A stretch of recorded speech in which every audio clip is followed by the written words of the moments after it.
Intensity of magnetisation आणि magnetising field यामधला नक्की फरक काय? सगळ्यात पहिले इंटेन्सिटी ऑफ मॅग्नेटायझेशन म्हणजे एखादं मॅग्नेटिक मटेरियल एक्सटर्नल मॅग्नेटिक फील्डच्या अंडर किती प्रमाणात मॅग्नेटाइज झालेलं आहे. म्हणजे सर सुरुवातीला माझ्याकडे हे मॅग्नेटिक मटेरियल आहे, त्याच्याकडे भरपूर सारे डायपोल्स आहेत, पण ते रँडमली ओरिएंटेड आहे, म्हणून नेट मॅग्नेटिक मोमेंट त्यांचा किती आहे? 0 आहे. पण जेव्हा मी एक्सटर्नल मॅग्नेटिक फील्ड चालू करतो तेव्हा हे सगळे डायपोल जे आहेत ते फील्डच्या अलॉंग अलाइन करतात आणि आपल्याकडे एक नेट मॅग्नेटिक मोमेंट येतो जो की 0 नसतो.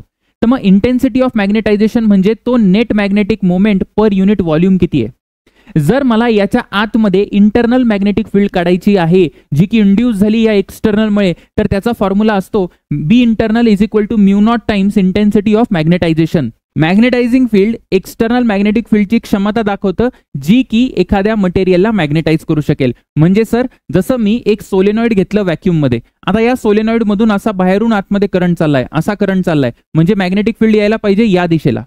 आता या मॅग्नेटिक फील्डचा फॉर्म्युला येतो म्यू नॉट इंटू NI. आता जर तू नीट बघायला गेलं तर या सोलेनॉइडची स्वतःची किती क्षमता आहे मॅग्नेटिक फील्ड द्यायची, सर तर ती क्षमता आहे B naught upon mu naught. Mu नॉटने का डिवाइड केलं? कारण म्यू नॉट ही मटेरियलची प्रॉपर्टी आहे. व्हॅक्यूम जरी असलं तरी ते एक मटेरियल आहे.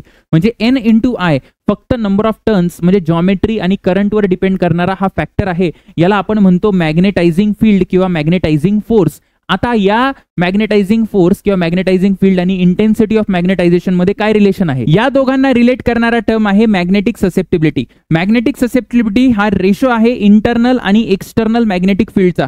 जेवढा जास्त हा रेशो असेल तेवढा आपल्या मटेरियलसाठी चांगला आहे. बघा इंटरनल अपॉन एक्सटर्नलचा जर रेशो घेतला मी तर इंटरनलला लिहू शकतो I upon mu not, external लिहू शकतो H अपॉन म्यू नॉट, जसं मी तुम्हाला मगाशी फॉर्म्युला सांगितला. म्हणजे हा रेशो झाला सर I अपॉन H म्हणजे इंटेन्सिटी ऑफ मॅग्नेटायझेशन आणि मॅग्नेटायझिंग फील्डचा.